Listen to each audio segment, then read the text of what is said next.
Hey guys, പുതിയൊരു വീഡിയോയിലേക്ക് സ്വാഗതം. ഒരു അടിപൊളി ചിക്കൻ സൂപ്പായാലോ? റെസ്റ്റോറൻറ്റ് സ്റ്റൈൽ ചൈനീസ് ചിക്കൻ സൂപ്പാണിന്ന്. ഇതിനായിട്ട് 5 കപ്പ് വെള്ളം തിളപ്പിക്കാൻ വെക്കുക. ഇതിലേക്ക് ഒരു മീഡിയം സൈസ് സവാള കഷ്ണങ്ങളാക്കിയത് ചേർക്കുക. ചെറിയൊരു പീസ് ഇഞ്ചി ചതച്ചത്, 2-3 വെളുത്തുള്ളി ചതച്ചത്, 200 ഗ്രാം ബോൺലെസ് ചിക്കൻ, കുരുമുളക്, ഒരു ബേ ലീഫ്, 1/2 ടീസ്പൂൺ സോൾട്ട് എല്ലാം കൂടെ യോജിപ്പിച്ച് ഒരു 20 മുതൽ 25 മിനിറ്റ് വരെ അടച്ചു വെച്ച് തിളപ്പിക്കുക.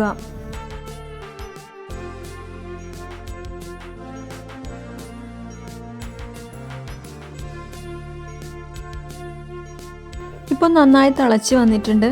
തീ ലോ ഫ്ലെയിമിലേക്ക് ആക്കുക. ചിക്കൻ നന്നായി വെന്തിട്ടുണ്ട്. ചിക്കൻ കോരിയെടുത്ത് മാറ്റി വയ്ക്കണം.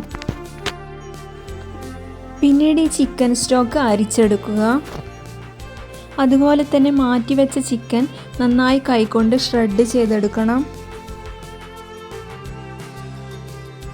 പിന്നീട് ഒരു മുട്ട എടുത്ത് നന്നായി ബീറ്റ് ചെയ്തെടുക്കുക. അതുപോലെ 2 ടേബിൾ സ്പൂൺ കോൺഫ്ലവറിൽ 4 ടേബിൾ സ്പൂൺ വെള്ളം ചേർത്ത് നന്നായി മിക്സ് ചെയ്ത് മാറ്റി വയ്ക്കുക. ഇനി ഒരു പാത്രത്തിൽ 1 ടേബിൾ സ്പൂൺ ഏതെങ്കിലും റിഫൈൻഡ് ഓയിൽ എടുത്ത് ചൂടാക്കുക. ഞാനിവിടെ സൺഫ്ലവർ ഓയിലാണ് എടുത്തിട്ടുള്ളത്. ഇതിലേക്ക് 1 ടേബിൾ സ്പൂൺ വെളുത്തുള്ളി ചോപ്പ് ചെയ്ത് ചേർക്കണം. 5 സെക്കൻഡ് ഇളക്കിയ ശേഷം ചെറുതായിട്ട് കട്ട് ചെയ്ത് വെച്ച ക്യാരറ്റ് ചേർക്കുക. ചെറിയൊരു ബൗൾ ബീൻസ് ചോപ്പ് ചെയ്ത് ചേർക്കുന്നുണ്ട്. ഒരു പിടി ക്യാബേജ് സ്ലൈസ് ചെയ്തതും കൂടെ ചേർക്കുന്നുണ്ട്. കുറച്ച് ക്യാപ്സിക്കം ചോപ്പ് ചെയ്തത് ചേർക്കുക. ഒരു സ്വീറ്റ് കോൺ എടുത്ത് അതിൻ്റെ പകുതി എടുത്തിട്ട് അതും കൂടെ ആഡ് ചെയ്യുന്നുണ്ട്. വെജിറ്റബിൾസ് നമ്മുടെ ഇഷ്ടത്തിന് നമ്മുടെ കയ്യിലുള്ള വെജിറ്റബിൾസൊക്കെ ആഡ് ചെയ്യാവുന്നതാണ്. എല്ലാം നന്നായി ഒന്ന് ഇളക്കി യോജിപ്പിച്ചെടുക്കുക. ഇതൊരു ചൈനീസ് ഡിഷ് ആയതുകൊണ്ട് തന്നെ വെജിറ്റബിൾസ് എല്ലാം നന്നായിട്ട് വേവണം എന്നൊന്നുമില്ല. നന്നായി ഇളക്കിയ ശേഷം നമുക്ക് മാറ്റി വെച്ച ചിക്കൻ സ്റ്റോക്ക് ഇതിലേക്ക് ചേർക്കാം.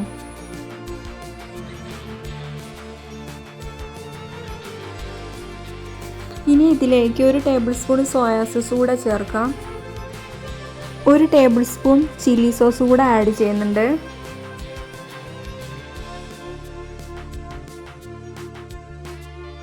ആവശ്യത്തിന് ഉപ്പും 1 ടീസ്പൂൺ വിനെഗറും കൂടെ ആഡ് ചെയ്ത് നന്നായിട്ട് മിക്സ് ചെയ്തെടുക്കണം.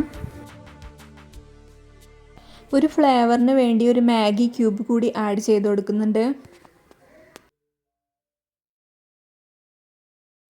തിളയ്ക്കാൻ തുടങ്ങുമ്പോൾ നമ്മൾ ഷ്രെഡ് ചെയ്ത് വെച്ച ചിക്കൻ കൂടി ചേർക്കുക ഇതിലേക്ക്. അതിനുശേഷം ബീറ്റ് ചെയ്ത് വെച്ച മുട്ട അല്പാൽപമായി ചേർത്ത് നന്നായിട്ട് ഇളക്കണം.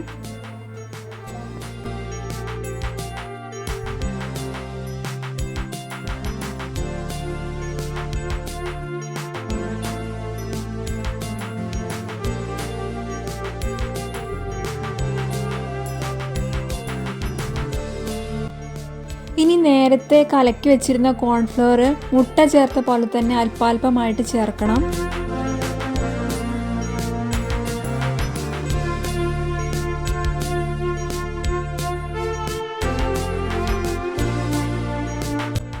അവസാനമായിട്ട് കുറച്ച് മല്ലിയില ചോപ്പ് ചെയ്തുകൂടെ ചേർക്കാം.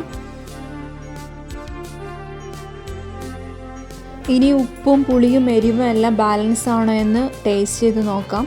എരിവ് കൂടുതൽ വേണമെന്നുണ്ടെങ്കിൽ കുറച്ചും കൂടെ കുരുമുളക് ആഡ് ചെയ്ത് കൊടുത്താൽ മതി. അതിനുശേഷം തീ ഓഫ് ചെയ്യാം. നമ്മുടെ സൂപ്പ് റെഡി ആയിട്ടുണ്ട്. ഇനി ചൂടോടുകൂടി സെർവ് ചെയ്യാം.